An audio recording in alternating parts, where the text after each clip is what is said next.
Hola, buenos días, buenas tardes. Hoy vamos a ver análisis mendeliano, la unidad 3.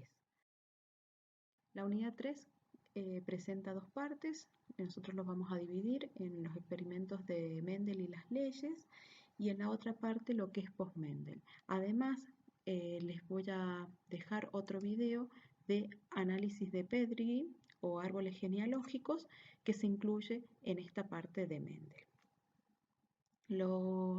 Esta unidad la pueden ver desde el capítulo 3 del Peirce o también del otro libro Klux, también se encuentra en el capítulo 3.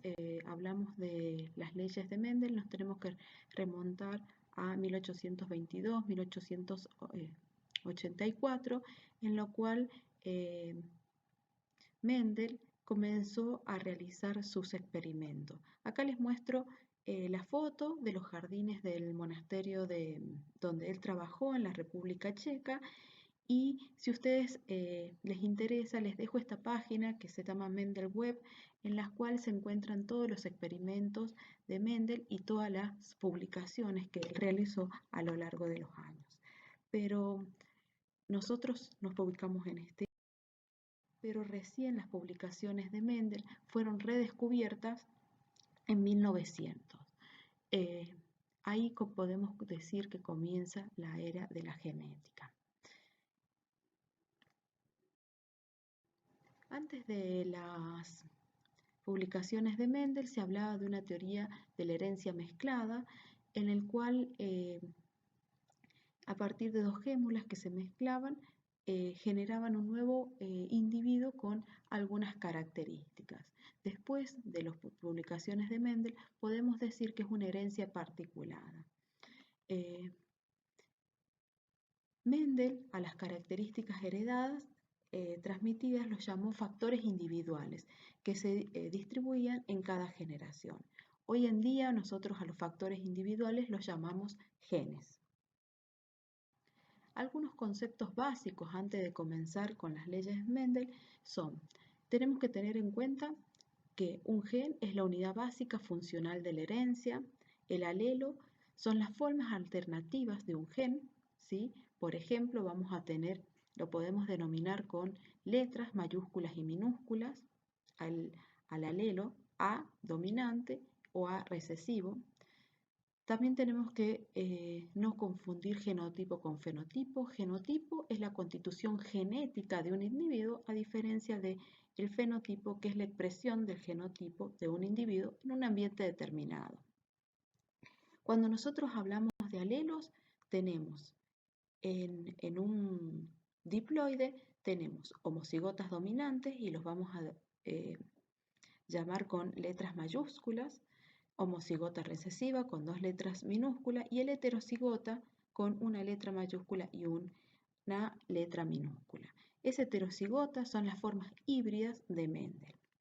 Acá yo les muestro en este gráfico un par de cromosomas homólogos en los cuales, por ejemplo, el gen A tiene una ubicación dentro del cromosoma, y esa ubicación dentro del cromosoma es el locus de un gen.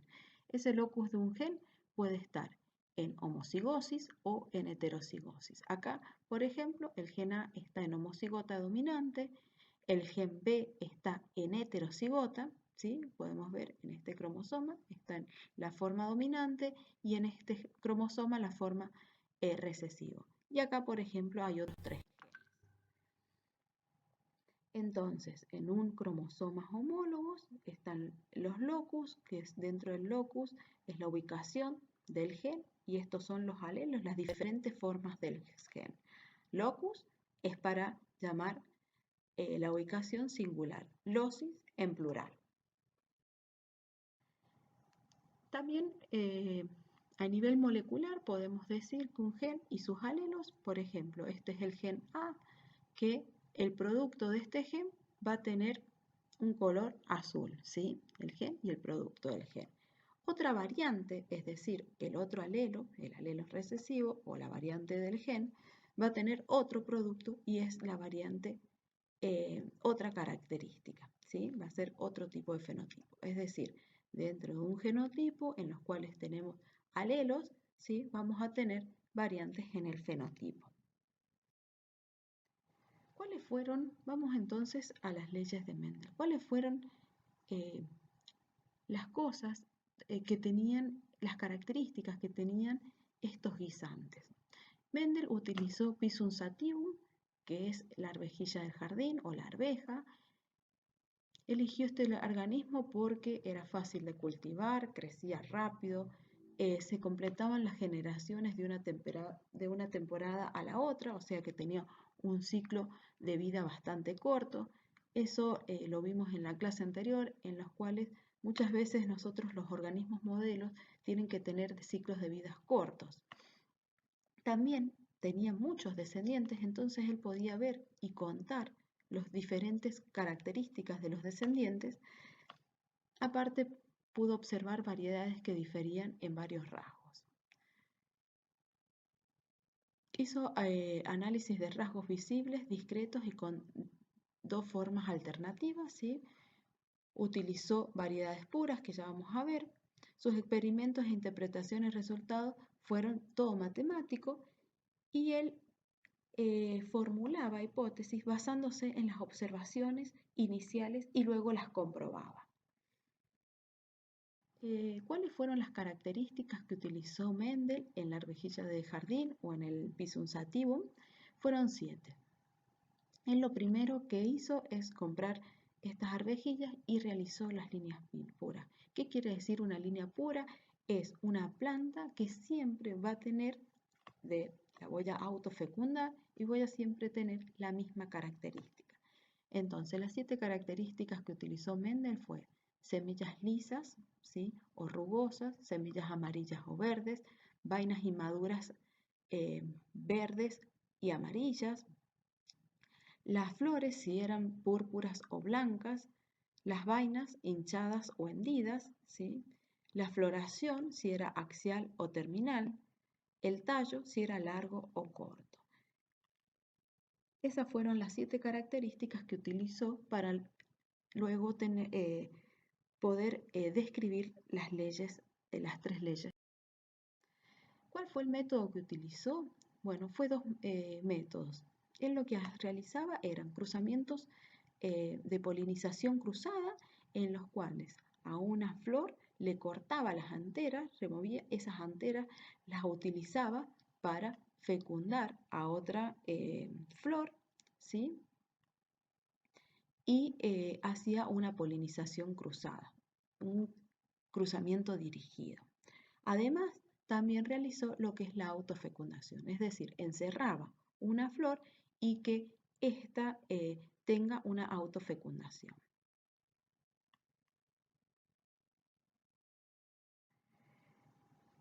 Bueno, vamos directamente a los cruzamientos de Mendel. Él realizó diferentes cruzamientos con esas 7 características, cruzamientos monohíbridos, es decir, observando solamente una de las características. A la P es la generación parental, F es la primera generación, F2 la segunda generación y así iba viendo las diferentes generaciones. En cada una de las generaciones realizaba polinización cruzada o autofecundación. Por ejemplo, en este caso tomamos las semillas, ¿sí? Si eran amarillas o rugosas, hizo a partir de líneas parentales, ¿sí? Que eran líneas puras, cruzó estos dos individuos y observó la primera generación. ¿Qué observó? Que todas las semillas eran que presentaban una sola de la característica, es decir, todas eran. Acá él observó que todas, le podemos decir la ley de Mendel, la ley de la uniformidad. Cuando hizo una autofecundación a partir de la primera generación, vio que aparecía nuevamente la característica de la generación parental, ¿sí? O los progenitores primero. ¿Qué observó? Observó una proporción de individuos amarillos, 3, con respecto a los individuos de color verde, 1. Y a esto lo llamó la ley de la segregación de los alelos. para ver si estas semillas de colores amarillos o verdes producían nuevamente todas verdes, hizo una autofecundación y vio que todas las semillas presentaban características del color verde, a diferencia de estos individuos, ¿sí?, en los cuales algunos individuos daban todos verdes, pero otros daban verdes y amarillos. Acá pudo ver que existía una segregación de los alelos. Él no habló de homocigotas dominantes ni de heterocigotas. Entonces, la ley de la uniformidad dice que de los híbridos de la primera generación, cuando se cruzan dos variedades de individuos de razas puras, ambos homocigotas, para un determinado carácter, todos los híbridos, que actualmente son heterocigotas de la primera generación, son iguales. Mendel llegó a esta conclusión al cruzar variedades puras de guisantes amarillos y verdes. Después siempre obtenía este cruzamiento variedades de guisantes amarillos, ¿sí? Y acá, bueno, nuevamente, como para que les quede, cuando nosotros ponemos P, generación parental, G son las gametas, ¿sí?, las gametas que obtengo a partir de estos individuos, y la F1 sería la primera generación.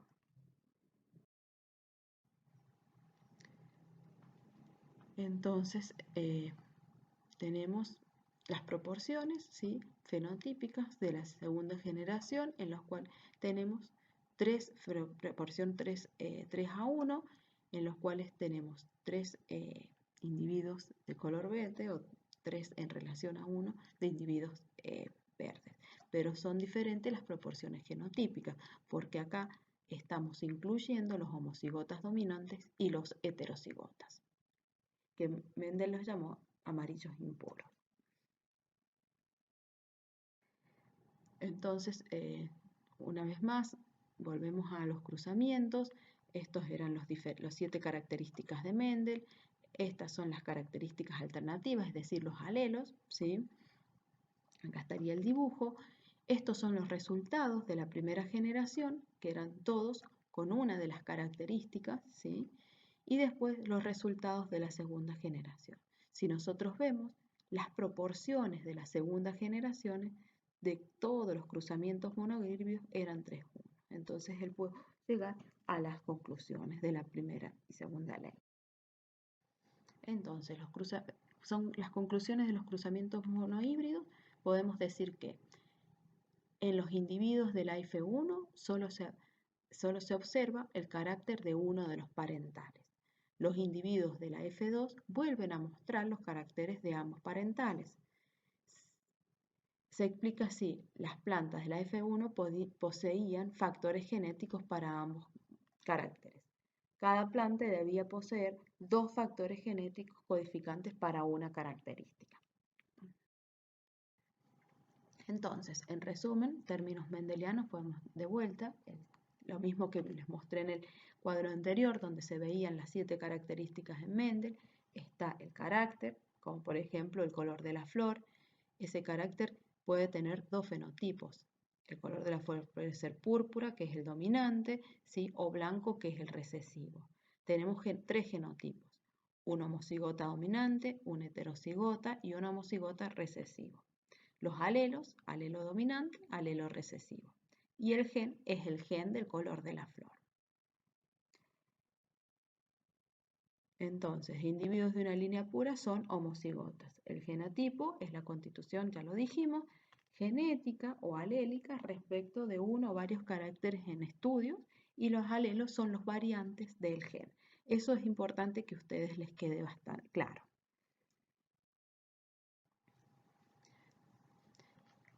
Yo en varios momentos en las diapositivas anteriores le hablé de cruzamiento prueba. ¿Qué es el cruzamiento prueba? Es un cruzamiento en los cuales yo no conozco el genotipo de individuos, por ejemplo, homocigotas dominantes o heterocigotas, en los cuales el fenotipo es siempre amarillo, en el caso de que les venía mostrando. Entonces, para saber si estoy enfrente de un genotipo homocigota dominante o un heterocigota, lo que tengo que realizar es un cruzamiento prueba. Entonces, ahí la pregunta dice, ¿cómo se sabe si las plantas de la F1 con flor púrpura, o en el caso nuestro con semillas amarillas, el fenotipo dominante, son homocigotas o heterocigotas? Entonces realizo un cruzamiento prueba. El cruzamiento prueba, el otro parental va a ser siempre homocigota recesivo, ¿sí? Entonces, yo voy a hacer un cruzamiento, por ejemplo, este homocigota dominante por el homocigota recesivo. Voy a ver en la primera generación que todos eran altos, es decir, que este individuo era homocigota dominante.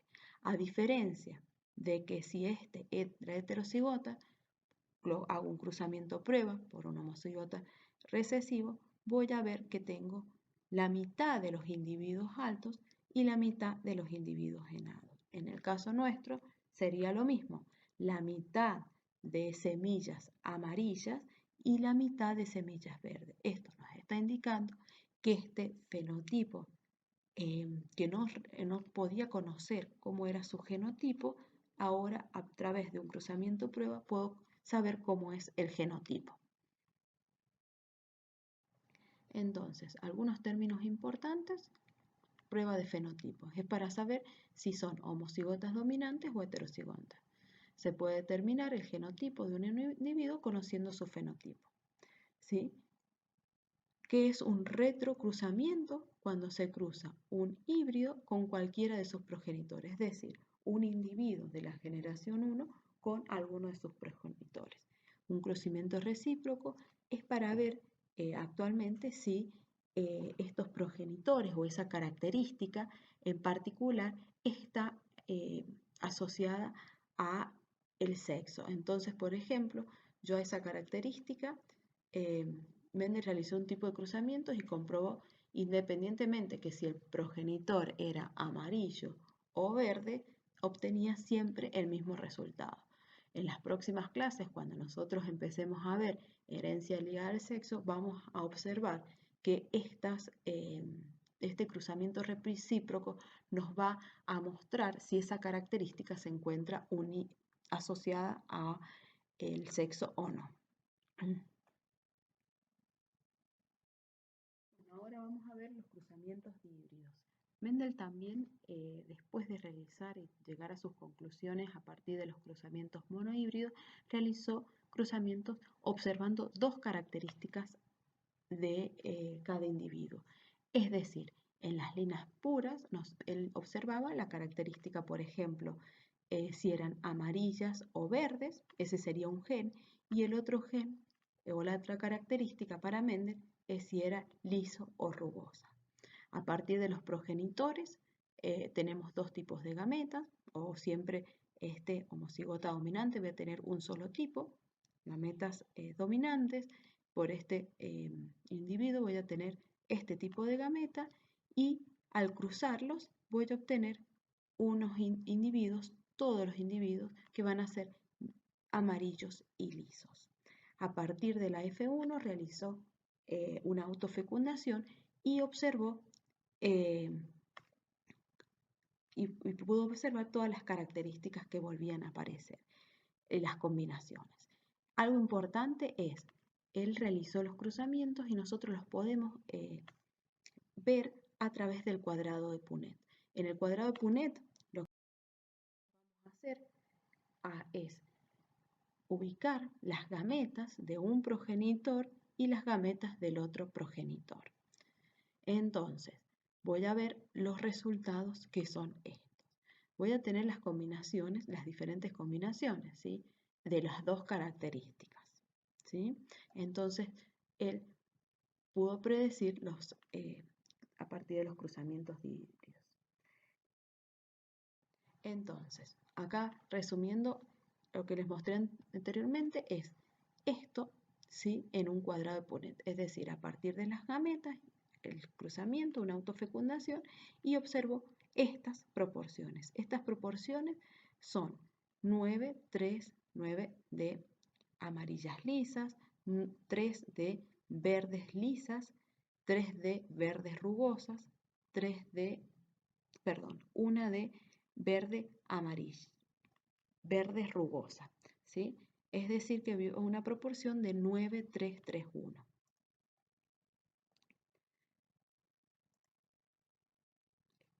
En 556 semillas. Si nosotros solamente en este cruce de híbrido veríamos una sola de las características, se volvía a cumplir esa relación de 3 a 1, ¿sí? Para una de las características. Por ejemplo, para la característica amarillo verde. Entonces, las conclusiones son, esto es lo mismo también, acá como yo les decía, las gametas de un parental, las gametas de otro parental, en este caso le pone las proporciones de cada uno y puedo obtener las proporciones de todos los individuos, ¿sí? A partir de esto yo saco esas proporciones 9, 3, 3, 1, ¿sí? Si consideramos los caracteres por separado, es decir, que sean amarillos, verdes, lisos o rugosos, como ya les dije, veíamos estas proporciones de los cruzamientos monohíbridos 3 a 1. Si lo consideramos a los dos caracteres en conjunto, vamos a ver las proporciones de 9, 3, 3, 1. Algo que no les dije, pero muchas veces cuando nosotros no sabemos fenotípicamente cómo es el otro alelo, ¿sí? Porque lo está enmascarando el alelo dominante al alelo recesivo, nosotros vamos a poner esta simbología, es decir, el alelo dominante y una rayita. Esa rayita que nos está indicando que el otro alelo puede ser dominante o recesivo. ¿Sí? Esto es para fenotipos. Entonces, como resumen, podemos decir que Mendel concluyó en tres leyes. La primera ley es la ley de la uniformidad. Todos los individuos de la F1 son híbridos y manifiestan el carácter de uno de los parentales, ¿sí? La segunda ley de Mendel es la ley de la segregación de los alelos, ¿sí? Dos factores que dan lugar a un carácter se separan para formar los gametos.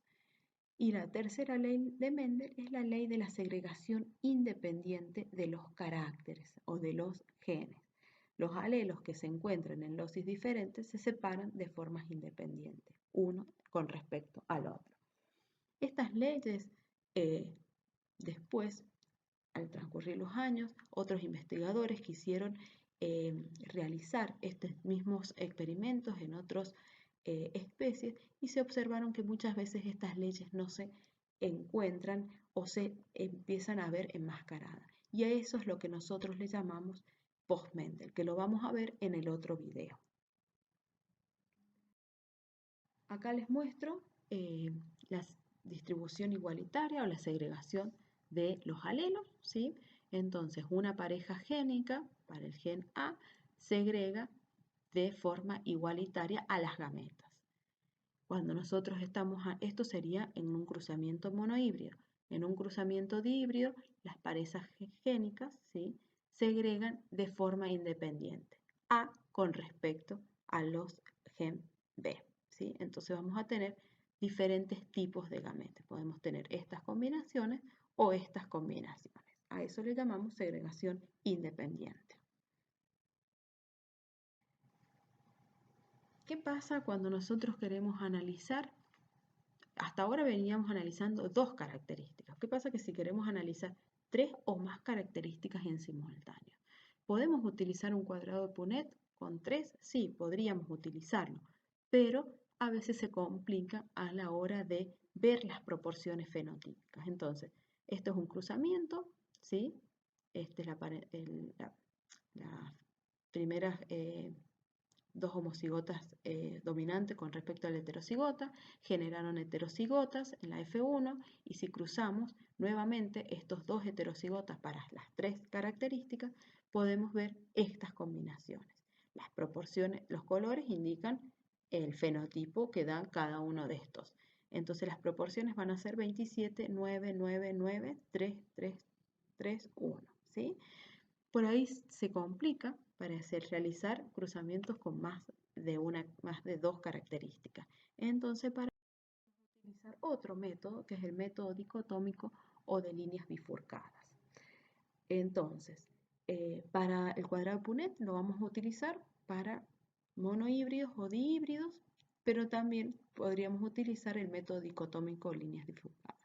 Entonces, por ejemplo, si yo tengo un individuo con este genotipo, ¿cómo van a ser mis gametas?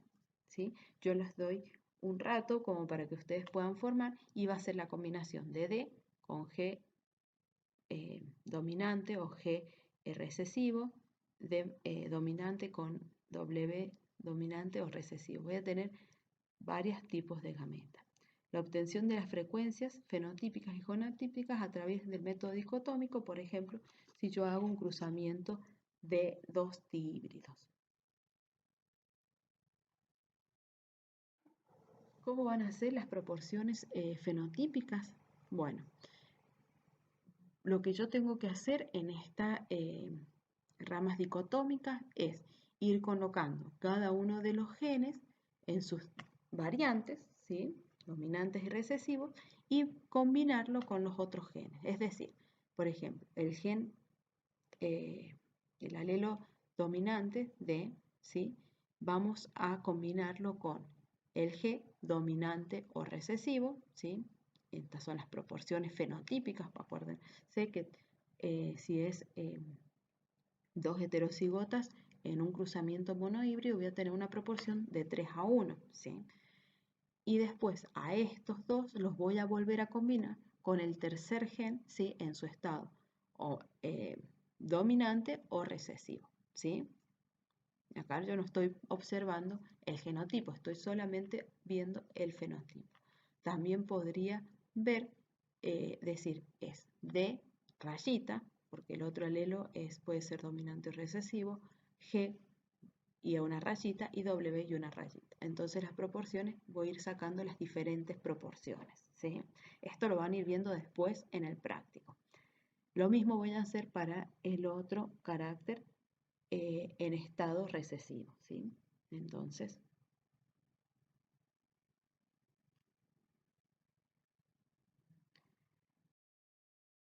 diferente va a ser cuando vea las proporciones genotípicas. Acá sí, voy a tener una combinación, voy a tener muchas más combinaciones. ¿Por qué? Porque voy a diferenciar los homocigotas dominantes de los heterocigotas. Entonces, voy a hacer un homocigota dominante para el gen D por el homocigota dominante, el heterocigota y el homocigota recesivo del G. Y lo mismo a cada uno de estos los voy a combinar con el gen W en sus tres estados: dominante, homocigota dominante, heterocigota, homocigota recesivo. Y voy a ir multiplicando las proporciones porque son de forma independiente, ¿sí? Eso lo tienen que repasar de estadística. Entonces voy a hacer la combinación por el heterocigota del homocigota de y los tres estados de cada uno. Y estas van a ser las proporciones genotípicas para la combinación de tres genes dominantes, heterocigotas. Con esto doy concluida mi primer video de la unidad 3, en los cuales vimos las leyes de Mendel. Muchas gracias.